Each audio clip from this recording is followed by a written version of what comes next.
Welcome back to another episode of the LJTV Hoops podcast, and we're here with the same old gang. We got JJ on the left, or whatever you guys wanted to call it. JJ in the yellow, Tyler in the blue, and I'm me, Louai. And man, hasn't a lot changed since the last time we made an episode, guys.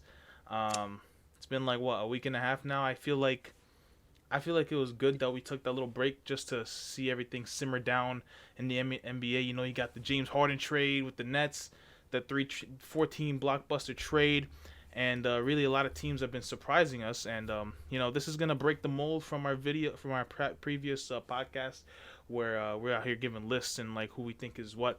So this is gonna be like a free flowing conversation, and feel free to chime in the comments below and interact with us really on your thing, on your social medias and everything. And one more thing before we get started is I know I said last episode, but it was all the way at the end. This podcast is now on Spotify, Google Play, and Pocket Cast or whatever. I'm trying to get it on iTunes, but there's a lot of like verification processes and everything that I have to go through. But Yo, what about Audio Mac? fuck Audio Mac, man. Anyway, let's get it started. So, I think the big point of discussion really is the James Harden trade. Definitely. I mean, we already know the details of the trade. James Harden, basically a big piece of James Harden, Karis LeVert, and Victor Yeah, Jared Oladipo. Allen. Jared Allen. So 8 first-round picks. eight first round picks and like 4 of them are pick swaps. So I feel like it's appropriate for me to get started, right? Since I am a Nets fan and Yeah. kind of give my thoughts on it. So I was a fan of the move at the time, and I'm still kind of a fan of the move. Anytime you have James Harden as a player, a perennial superstar, Perennial. you gotta pull the trigger on it, no matter what kind of assets you're giving up. And 8 first round picks for James Harden, who was just dropping 40, looking like Rick Ross, is definitely something you gotta go for. But now you're starting to see with the Nets. I know you guys don't really watch every single Nets game, but now you're starting to see some of the struggles that I was worried about coming into the season, and trading away Jared Allen and Karis LeVert off our bench really magnifies it, if you ask me.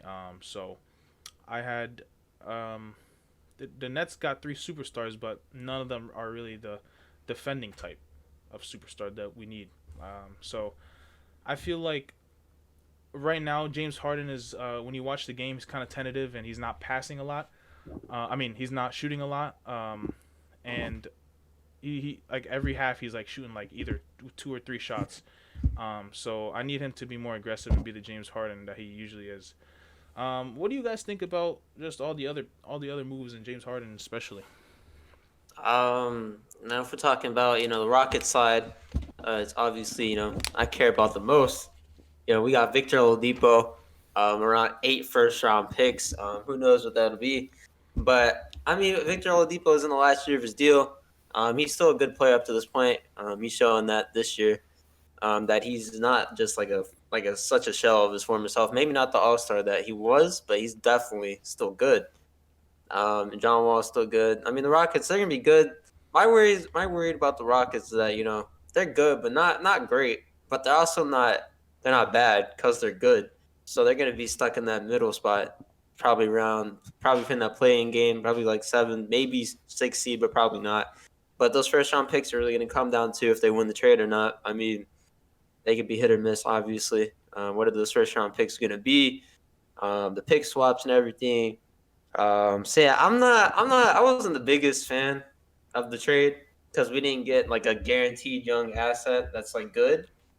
So that's my worry about the trade, really. I kind of find it weird that they traded Karis LeVert immediately for Victor Oladipo, but I guess it makes sense for the fact that Victor Oladipo is a better defender, and they kind of want to see what's in Victor Oladipo. It's kind of guaranteed. I would have rather the Rockets get Karis LeVert. Yeah, I feel like that was more confusing, but Karis LeVert, we gotta pray for him, I guess, because he had that lump in his kidney. I think kidney, and I think he got it removed today. So I guess this is really a life-saving trade for him. So I'm happy that we actually did trade him. But for sure. Yeah, he was balling this season. So, JJ, what do you think? Future All-Star. Yeah, for sure. Yeah, I was gonna say that he got the surgery today. Uh, probably saved his life because of that cancer. Got it removed. Got the surgery. Expected to make a full recovery. So prayers up to him. Thank God. Um, then I don't know. I think the James Harden trade. I think it was fine. Obviously, you guys are very big on lacking defense. Um, that's gonna be the problem. You guys are gonna be scoring 100 a game, but you're gonna be get scored on just as much. So it's just about counterbalance, I guess, for your team. For the Nets. Who can do the most damage? It's gonna be very entertaining games, to say the least, for every Nets game, most likely.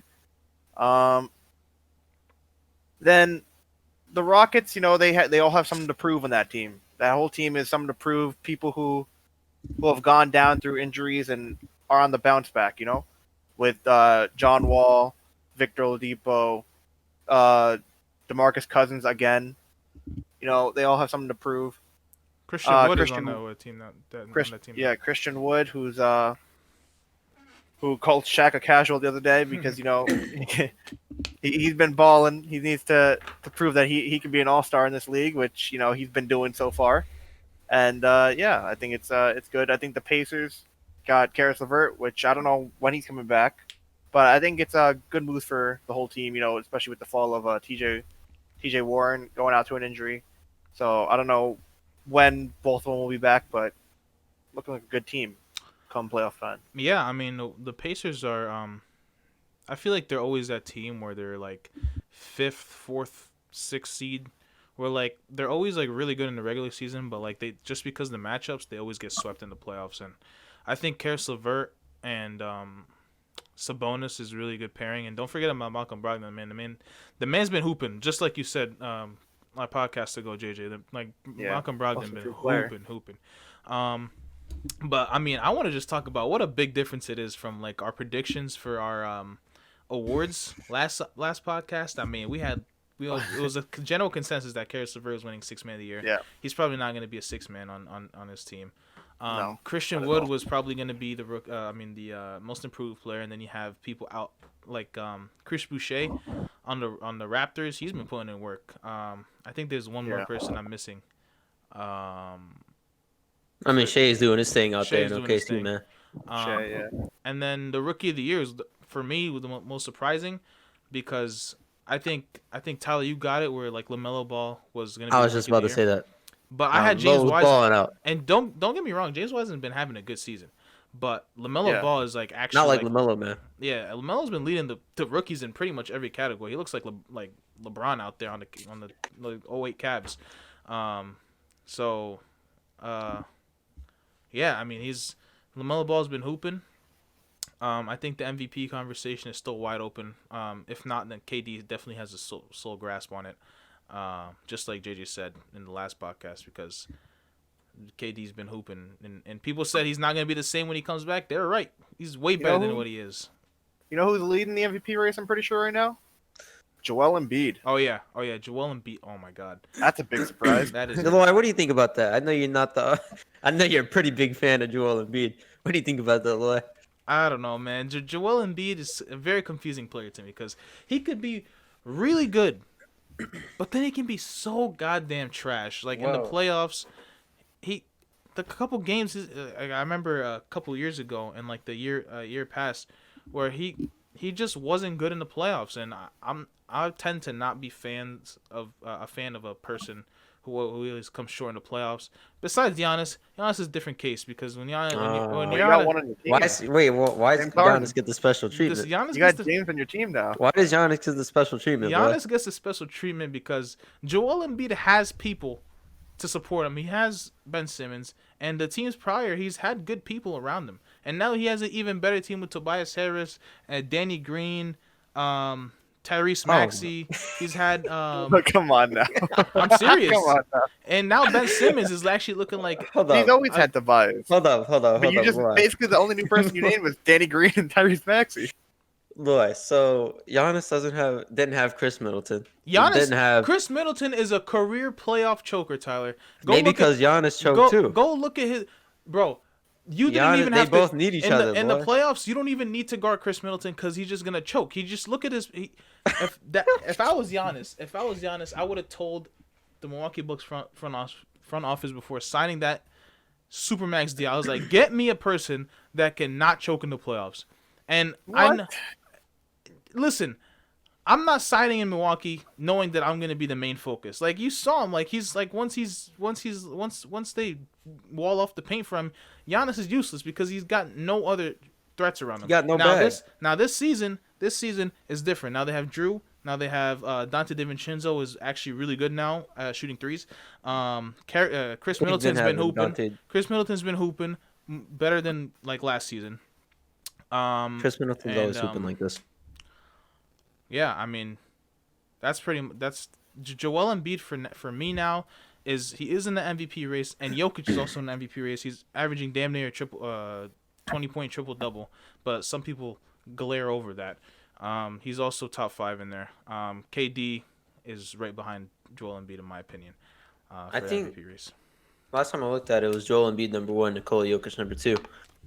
But they're both player of the weeks. But your whole point about Giannis not having as much help as Joel Embiid, I mean, Giannis probably has more help. I mean, Chris Middleton, Dante DiVincenzo. If you look at past years, Eric Bledsoe. Don't forget. Don't forget Bobby Portis this year. They have Bobby Portis this year. They have Drew Holiday this year. Major upgrade over Eric Bledsoe. I mean, this is the year for the Bucks. If they don't make it to the finals, I don't know. I mean, they have Giannis. They have Giannis underneath contract. But the fact that you say that Joel Embiid is a playoff choker, man. This year has been different, though, for the 76ers because they actually – it sounds crazy, but they've never ran their offense through him, which they probably should have. Yeah. But this year's different. You know, they actually ran the offense through him so far. That just goes to show how good of a coach Doc Rivers is really because Brett Brown before I felt like at times Brett Brown didn't know exactly what to do, whether Ben Simmons, Joel Embiid, Tobias Harris, Jimmy Butler. He didn't know which is the go-to guy. But it looks like what's his name? Doc Rivers is now on Joel Embiid's case, and I feel like Joel Embiid's excelling in the role that he's of being a superstar. And then Tobias Harris is actually really good now too, because I know he's had a slump. He had a huge slump last year, where he was being overpaid to be a corner shooter. So, I feel like it always comes down to coaching and the position that you put your players in to succeed. Yeah. Because you could have the talent. We all know Tobias Harris. He could average 20 any night. So, and Ben Simmons, he still has problems, being aggressive and everything. He's Giannis. He's like a Giannis that's scared. But, yeah. Yeah. Another surprise team is the Knicks. The Knicks have really surprised me. I've watched, I think, 2 Knicks games. Not a lot because they're the Knicks, honestly. But RJ Barrett looks really solid out there, and the same thing with what's the power forward, Julius Randle. He's all-star. Julius Randle's playing amazing. He is probably going to be an all-star this year if they do the voting because he's like averaging 23 and 12. I think he's averaging better numbers than AD. Just stat-wise, honestly. Stat-wise. I did not know that. Yeah, I mean, Julius Randle's been hooping. RJ Barrett's been hooping. And not that the Knicks are going to make the playoffs or anything, but they did surprise me. They are a surprising team to be in the conversation, at least at this point of the season. But again, that's what coaching can do. They brought in Tom Thibodeau, known to be a good head coach. Maybe not, a phenomenal one, but he's definitely great. Does have his imperfections though. But he's a good head coach. I don't know why he went without a job for such a long time. Like, that man has nothing but good on his resume. So, yeah. I don't understand it. So, I think we talked about the most surprising things so far.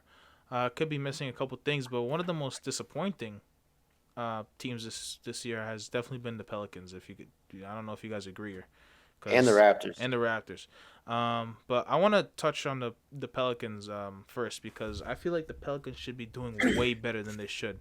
And I don't know if that's the coaching or that's just the players are not compatible because they have such good NBA players on the team, like name-wise, Steven Adams, Eric Bledsoe, Lonzo, Zion, and Brandon Ingram.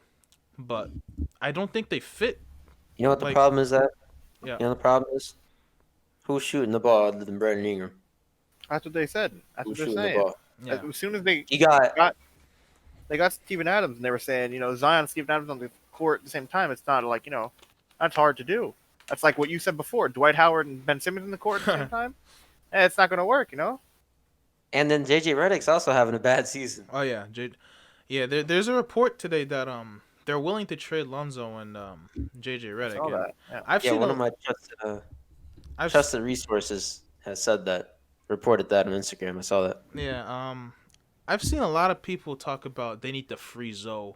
They need to they're not using Lonzo right. Like, come on guys, you guys gave him a year of his own team, basically his own team, and he just didn't perform. And I don't want to call it too early because I hate when people call their careers too early because he's only in what, third, fourth year in the league.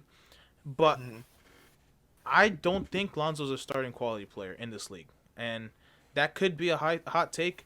But the way he plays, I feel like he'd be better utilized off the bench with the ball in his hands. Because when I watch the Pelicans games, there's a lot of times where just Lonzo sitting there like this, like what they're gonna leave you open. You can't hit a jump shot. Like he had a good shooting stretch, but he's super inconsistent, especially in the starting role. Him and Eric Bledsoe could not start together. Either trade one or take one off the bench and I'm a big fan of taking Lonzo off the bench. I'm not gonna take away Lonzo's defensive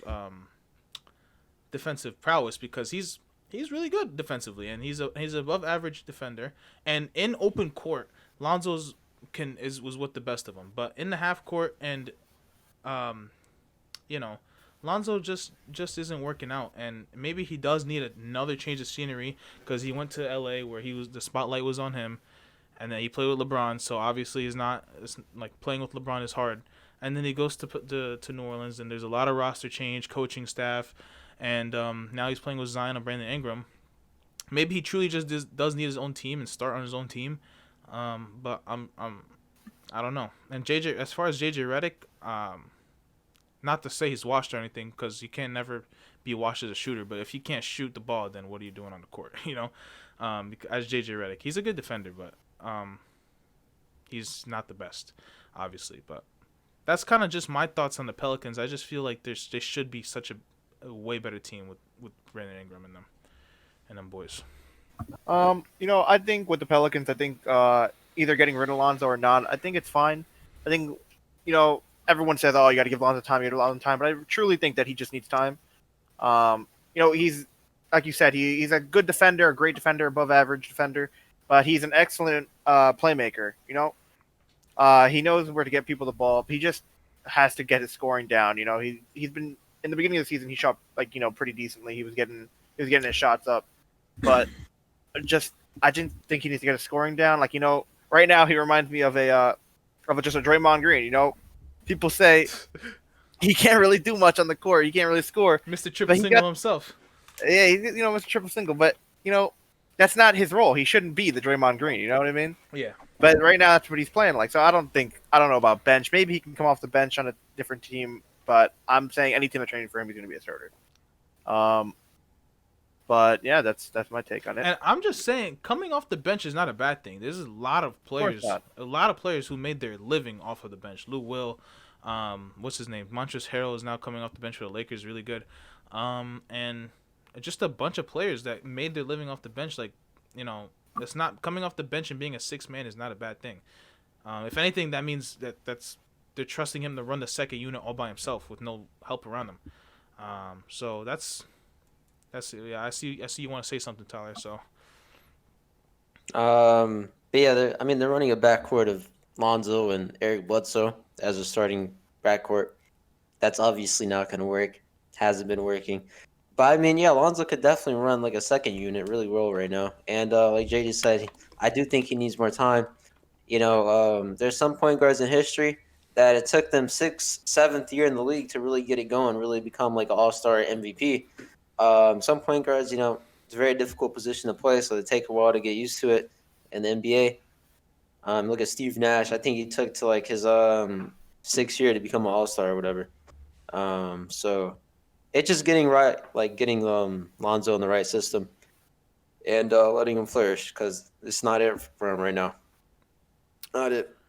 Yeah. I think that team defensively is also underperforming. I could be wrong, but it just doesn't seem like they can. And Zion, I haven't been really keeping up with Zion too much. I'm not sure what he's really been doing. If he's been playing good. I know Brandon Ingram's been playing pretty well, but again, I have such a good quality NBA names on there, but the fit is just not it right now. I think another disappointing team has been the Raptors. I know they've recently just won 5 out of 6 games or 6 out of 7 games or something like that. They're picking up steam, but I think Pascal Siakam again. I know we talked about Pascal Siakam last episode, and I not that I can't stand Spicy P, but he's gotta get a bag. Like I said before, he's got no bag. The only bag he's got is a transparent Ziploc bag that you put the sandwich in. That's Beyblade Siakam right there. Beyblade Siakam. That's Giannis with no strength. Siakam. But you got Ben Simmons with no mentality. You got Pascal with no strength. They could both be Giannis if they really wanted to be. And then would you put on my timeline the other day on Twitter? Giannis is just Rudy Gobert with a dunk package. The Giannis slander he was putting on my timeline was horrendous. Giannis slander is funny, bro. I told you. Giannis slander is funny. That was some disrespectful shit right there. But anyway, what I was trying to get to is that although the Raptors are struggling, it did allow for a person like Chris Boucher to get some quality minutes in there, and he's really good defensively, and he can definitely put the ball through the hoop. When he's playing off ball around Fred VanVleet and Kyle Lowry, but that's really it for me. He's really gotten a lot more opportunity too because they lost Marc Gasol and Serge Ibaka, so they definitely needed someone to center. And that was my fear of the Raptors, is whenever they did lose those are two major pieces of their championship run right there. And once they lost them, I mean, they had a gaping hole in the front court right there. And Aaron Baines wasn't going to do it for them. So, I mean, Alex Len didn't do it. He was pretty bad. I think he got signed. I think he got signed by another team. Yeah, he's going to the. I forgot who signed him. The Wizards. The Wizards signed him. The Wizards, yeah. Yeah. Oh, dude, how could the Wizards sign him? They got Rolo. Come on, bro. But second best player on the team. But yeah, is there anything else in the league that's piqued your interest? Yeah, we can talk about going back to coming off the bench. They with the Warriors having last night Wiseman came off the bench, and they wanted to run the veteran lineup of Curry, Kelly Oubre, Andrew Wiggins, Draymond Green, and Kevon Looney. And Kevon Looney, he's been there for a long time, but I absolutely despise him. I'm not gonna lie. I'm not gonna hide anything. I do not like Kevon Looney. He's having a tough year offensively. People say he's a decent defender. He's got the chemistry with Curry. That's why they're starting him this game. I mean, sure, yeah, he's been there for 3-4 years with the Warriors. He was 5 years maybe, wasn't he? I think maybe even 5. Yeah. But that's the point of a rookie. Wiseman has 16 games to his name. He's not supposed to have the starting role, but it's to build the chemistry. You know what I mean? Yeah. He only played 3 games of college. Yeah, 3 games of college. Chemistry doesn't get built overnight. So, I mean, we ended up winning the game. I don't think Kevon Looney had amazing numbers. I know Wiseman did pretty good. I think he had 20, maybe close to 20 off the bench. But he's gonna be a star player in this league, and I think they're just testing out lineups here. Going against the Timberwolves, they were 4-12. Obviously not a good team right now. Yeah. Still learning. But I don't know. I didn't know how I felt about it. It felt like it was a little weird, especially because it's Kevon Looney. I don't like him, but what do you guys think about that? I think it's fine for now. Even with the Nets, they were just throwing out whatever lineup out there. Steve Nash had James Harden running the 4 against the one team a couple days ago. But as far as the Warriors, I think James Wiseman should be starting, honestly.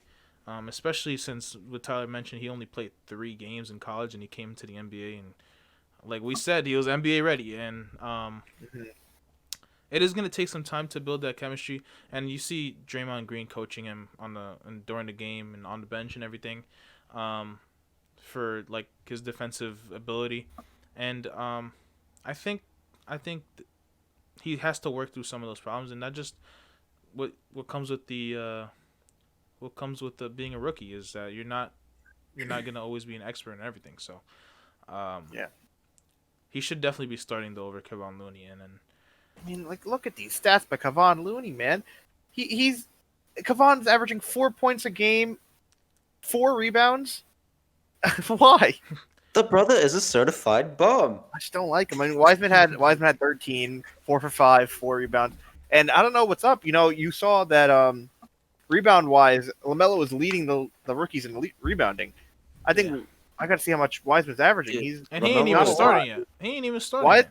Wiseman maybe is if averaging LaMelo 6 can turn the rebounds. ball over 5 times in 16 minutes, maybe he'd be starting. Maybe he'd be starting. Wiseman averages 6 rebounds a game. I don't know. He just got to get his rebound up.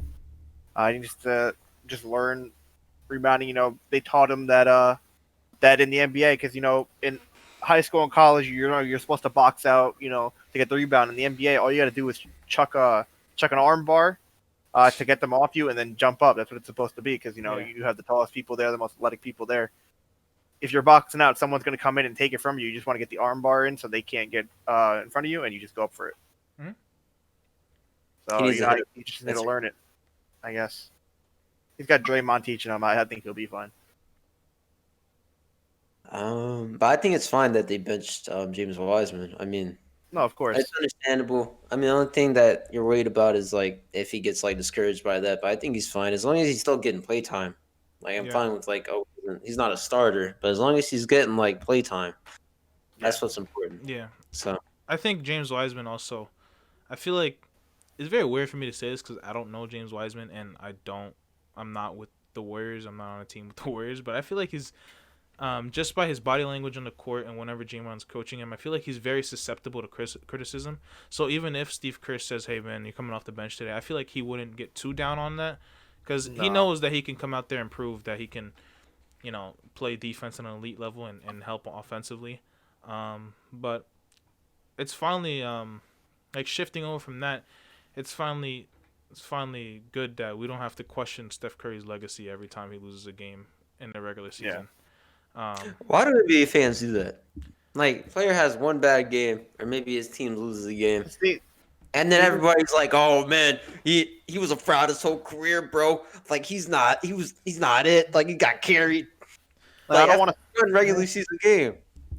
I don't want to sound like a boomer, but that's just like how social media is now. Like everyone wants to hate. They always want to find a way to hate on someone. Like they love to hate. They love to hate more than love someone. Like they'll pick one person that they praise and they love. They can't go wrong, but they want to cancel everyone. That's what they want to cancel everyone. And they want to hate on everyone. If someone has a bad game, you're gonna have another one because you're just gonna be a bum. Like I'll be on especially Twitter. NBA Twitter is so toxic. I'll be on like the randomest. Like I won't even be part of basketball. It would be like women's rugby, and you'll see in the comments it'll be like LeBron's path to a Mickey Mouse ring, and it'll be like the stupid copy pasta of like oh, in the '08 finals got swept. In the 2010 couldn't do it. He broke got outscored by JJ Barea, and then in 2011 carried by Wade. I'm like, man, like what? Can we stop? Can we stop this? Or like now it's like Durkant's fraudulent career, and it's like listing like, oh, he left Golden State, and I'm like, yo, come on, bro, like it was like played with 3 MVPs, got injured twice, like some stupid like that, bro. Yeah. I'm like, what? It's so dumb, and I like NBA Twitter because sometimes it could be interesting and it opens your mind to a different take. And I've definitely had my opinion changed on players because of Twitter. But most of the time on Twitter, it's just a bunch of people just saying the randomest like off the cuff thing, and then just because it's Twitter, like there's no consequences to you saying that. I don't know that fucking LaMelo Ball is better than all the players in the league right now. Like there's no consequences to you saying that. Yeah. So obviously you're gonna say whatever you want, but yeah, that's just social media in general, man. There could never be like a happy medium with a player. Like, oh, he just had a bad game. Nah, bro, they coming after you, bro. Like your career is done. Like Like he's having a bad season. He's trash. you know what's worse too? It's perpetuated by those big TV show, the daytime television show like Skip and Shannon and the First Take, where all they're doing is just looking at the stats and then looking at the score, and then they're like, oh, LeBron shot 15 or LeBron shot 7 of 21. Oh, LeBron had a bad game, man. Like, come on, LeBron washed? Is this like in the First Take? Is LeBron James done for the season? I'm like, oh my god, it's a regular season game. Can we chill out? And then here comes Skip Bayless, like, LeBron, I've been telling you guys since the beginning of the season that LeBron is a fraud. He is not. He is in the basement of the Clip. I'm like, yo, come on, bro. We're talking He's been about saying this for how many years now? we're talking about He's LeBron gonna be saying it James until here. he's right. He's gonna be saying it every year until he's right. Just like Max Kellerman with Tom Brady, like he's been saying like Tom Brady's fell off a cliff for like the past like He's like, 17 this years is the year. Tom Brady won't be washed. now. You will be. But I guess you have to do that for ratings on TV, as because you can always trust LJTV Hoops that we're gonna give you the most unfiltered things here. 100%. We're not gonna sugarcoat nothing just because we can get some more views. So Like, bro, it's crazy how things can change. Because I mean, the Nets get James Harden, right? Talking about how they're title contenders, definitely now. They lose a game against the Cavs. Are the Nets really title contenders? Like, they just lost that game.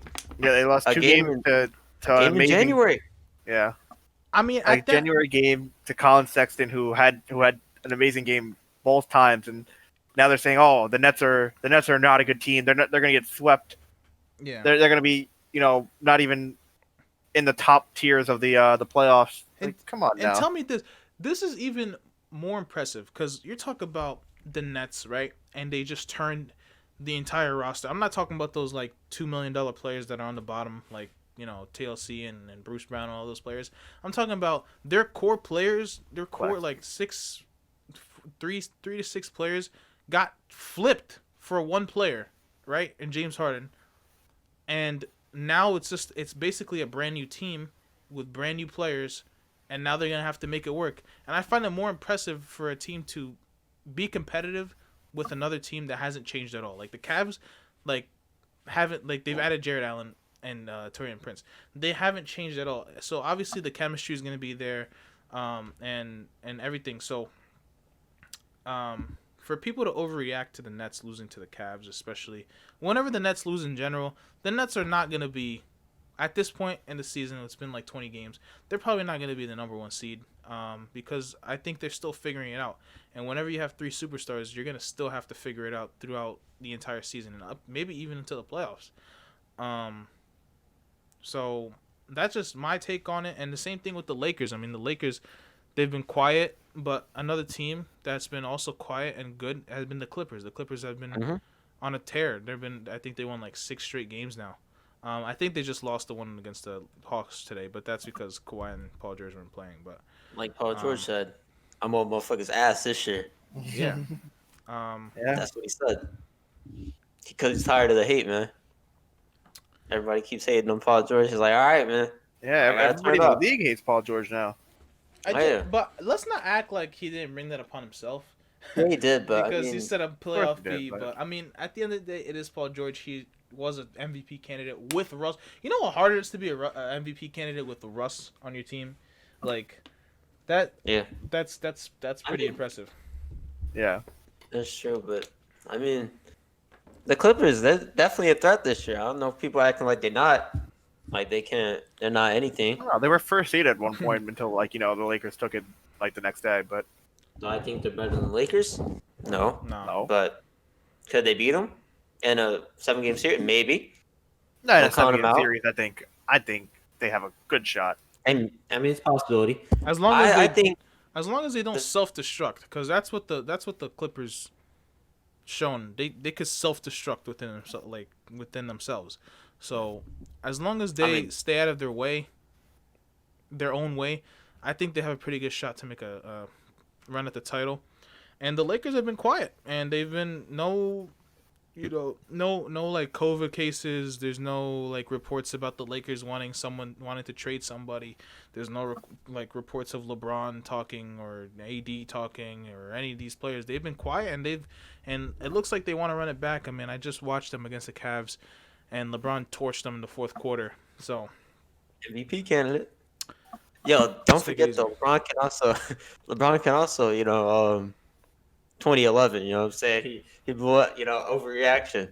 We Yeah. overreacting today. 2011. Remember that? Remember Mm. that? Jason Terry, Mhm. JJ Barea. But real talk, I think the Nets, something like that could happen to the Nets this year, just because you do have three superstars, kind of like the Heat did. It's not always gonna work out for the year one, like it didn't with the Heat. The Heatles year one. You know what I'm Yeah. saying? especially with a 72 game season instead of 80. So what if you know how they call the Heat the big three, the Heatles? Uh-huh. What if we call the Nets the Needles? Oh my God, stop that, please. Come on, No. man. Come on. No. That's I will not. The No. Needles.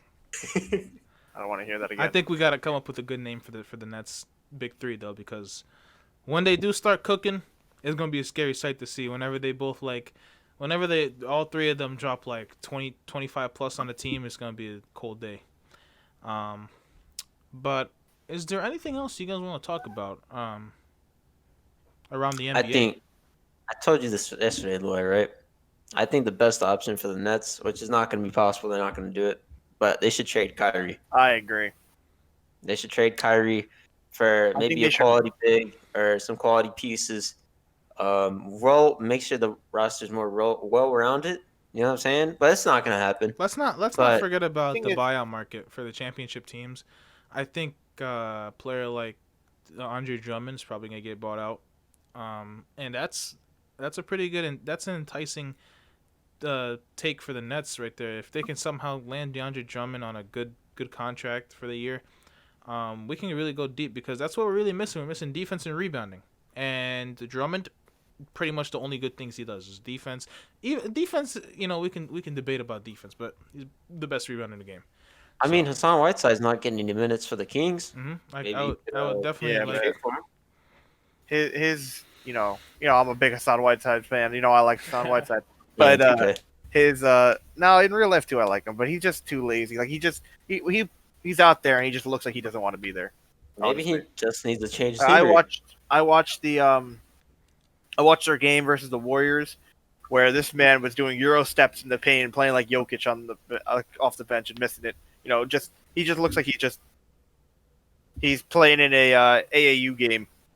He looks like he's trying to get his stats up in 2K, but he has no badges.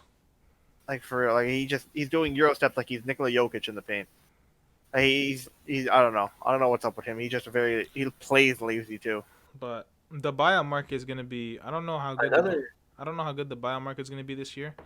But I do expect the Cavs to buy out Andre Drummond or trade him before, because they do have Jared Allen. Jared Allen's a beast. So Another big man in the Cavs, JaVale McGee. That's yeah. your interest in him. Yeah, did you see his highlight the other day? yeah, I mean, point Or guard. We might have to trade Kyrie for him, because That's just Giannis without the handles, right, Tyler? Now he got the handles. You saw that? Yeah, he does have the handles. It's just Yeah, Giannis man. without the speed. the speed, I Yeah. guess. Yeah. or the IQ. There's a lot of Yeah. Giannis's out there. There's a lot of Giannis's out there. You got But here's why I find that the Nets should trade Kyrie Irving.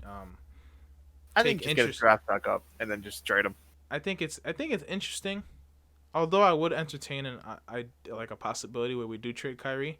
I don't think another team wants Kyrie, man. I truly think that if Kyrie gets traded, he's gonna retire. I do not think he wants to play for another team. You know what's funny? That is actually so true. I don't think he wants to play for another team because he's home. He's got his family in Jersey, and that's where I live. the Knicks should trade for him. Um, Mitchell Robinson. No, I would. No, they would never do that. Julius Randle? I don't. They would never do that either. Dude, you know Julius Randle's averaging 20, Yeah, I know. 22, 11, and 6?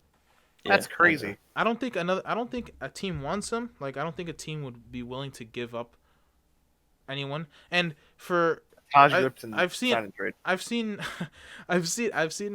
someone say the Nets should trade Kyrie to the Jazz for Rudy Gobert. But like, what kind of sense The does Jazz that are make not as doing the that. Jazz? Jazz are not Like, doing that. I've seen that on Twitter again. NBA Twitter. I mean, we just talked about it. There we It go. makes no sense. They have Donovan Mitchell and Kyrie Irving on the same team. That Mike sounds Conley's like been a playing Yeah, good but Mike season. Conley. I was gonna and say Mike that. Conley. Like, who's Very what good. kind of cap? All your How cap about, is how about a surrounded. Kyrie from Mike Conley? No, The actually, Jazz? you That's know, what we could talk about. The Jazz could be contenders this That year. wouldn't be bad. Mike Conley's a little washed, but he's not bad. No, He he's gets playing defense, better this year. and he's on that 1 year too. yeah. If Bojan comes back and he's like a 20-point per game scorer, like he could be, Jazz are contenders. The Jazz, contenders. they're 12-4 right now in the East, man. I mean, in the West. Yeah. They're They're good. and they're like the 3rd seed, 4th seed. So I mean, I haven't been watching much Jazz games, but we'll see what happens in the playoffs. Cause And Rudy Gobert has been That's insanely good. good in the paint in terms of Yeah. protection. You know what I'm saying? Yeah, This so year. that Like he man- always is. except That man, they should be an all Shaq Hayden team. You know, JaVale McGee, Rudy Gobert, Donovan Mitchell.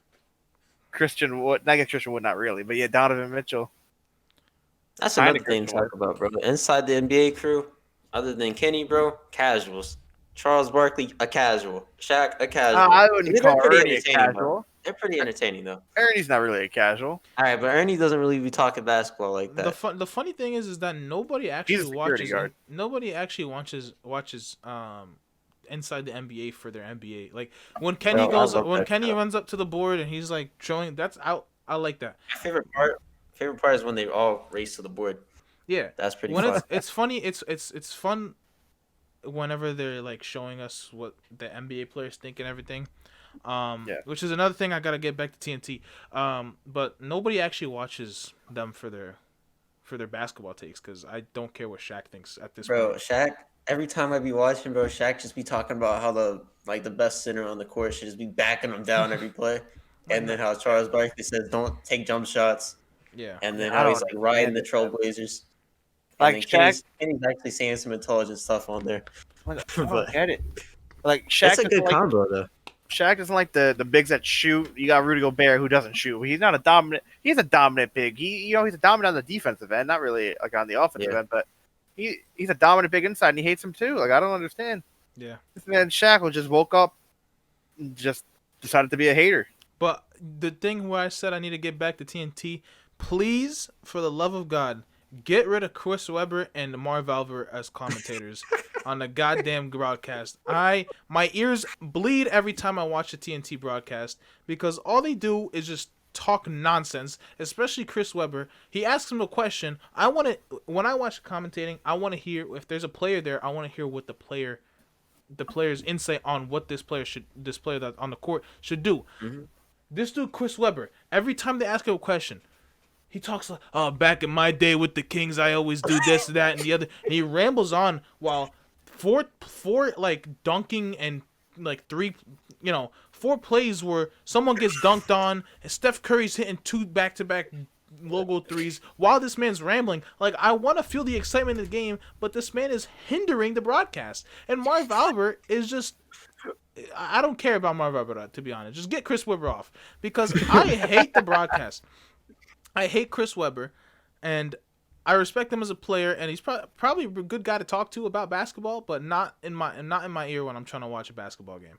Because this dude would just ramble on for nothing, nonstop. And he was watching the Bucks game against, what team was it? Whatever. I was watching the Bucks game, and Thanasis Antetokounmpo was on the court, and he kept on calling him Giannis's younger brother. First of all, it's his older brother. Second of all, his name is Thanasis. What are you talking about? Man, that dude needs to get fired expeditiously. What do you think about Reggie Miller? I like think Reggie Miller. Miller's not bad. I like Reggie Miller. I like Reggie And then Miller. Kevin Harlan. They're not bad. I think that's fine. Yeah. Yeah. Talking about commentating. Go on, Tyler. I like Stan Van Gundy, Mark Jackson. I like them. I on like those ESPN. two. Yeah. But speaking about commentating, have you ever listened to the commentating where they're separate, like in their different locations, and they're commentating, and it's like very awkward with the delay? Oh yeah. Dude, those are so funny, especially like when a play happens, it's already dunked, they're running back, it's like oh, like a 3 second delay, or when like Kevin Harlan will be talking, and then Mark Jackson will talk at the same time, like oh no, you go first, no, it's fine, you got it. It's really funny. I mean, it is what it is. You gotta do what you gotta do. But No, of course. I'm just saying, it's funny. sometimes it just my immersion of the basketball game just gets. I see why people turn off the commentating now, honestly. Cause No, I like the commentating. but It helps with the immersion. Most like the team commentators, like they're pretty boring. Like the Rockets commentators, like they're pretty boring to listen to. It's hard to find a good commentator out there, man. I like the Warriors commentators. you know who's a really good commentator, and you guys probably know who I'm gonna say. Ian Eagle from the Nets.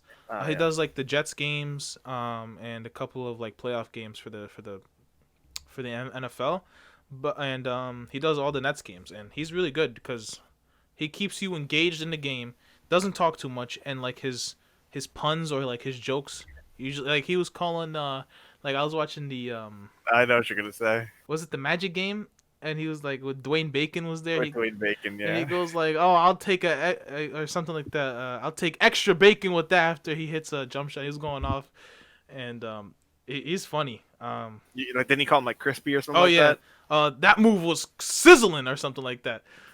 I like that. I like the shooting practice thing he does. Oh, yeah. Open. Like shooting practice. Yes. Yeah, he's a good a comment. phrases. Yeah, I like the Warriors one. It's not. You can tell that it's not like super professional, like like the actual like TNT one. Yeah. But it's very like it's cool. Like it's nice. Like I like the people on there. Hey, you know what's a pet peeve of mine for commentators? I think commentators that don't show excitement to the other team. Like when I'm watching the Nets game, Ian Eagle will get hype for both teams. Like if both teams are like hits the game winner, he'll get hype, and I'm like, yeah, that's good. Like I want him to get hype for the other team too. Because, I mean, I know he's biased for the Nets, but, like, at the same time, he wants to see a good basketball game. But I'll be watching, like, I'll tune into allegedly an illegal stream. Not me. I don't watch the streams. I always get my stuff legally. But when I do watch another team's broadcast, they'll, like, against the Nets, Kyrie Irving will break somebody's ankles, do a behind-the-back 360 layup, and he'll be like, oh, and Kyrie makes a tough shot. Really, bro? Yeah, it's like, that's how Kyrie Rockets with the commentating is. Like, it's like listening to another fan in like the arena, which Yeah. I don't want that experience because like you're supposed to be commentating for both teams here, right? Mm-hmm. So like the Rockets commentators, they'll legit like get mad when something happens bad against the Rockets. Like, Who needs James Harden? Even if I'm a Rockets fan, I still don't want to hear that. Like, I still want to feel like a certain extent of an excitement, but. Yeah, Rockets commentators, man, they'll get all down. They'll actually get mad, like if the other team like does something good or something. I don't know.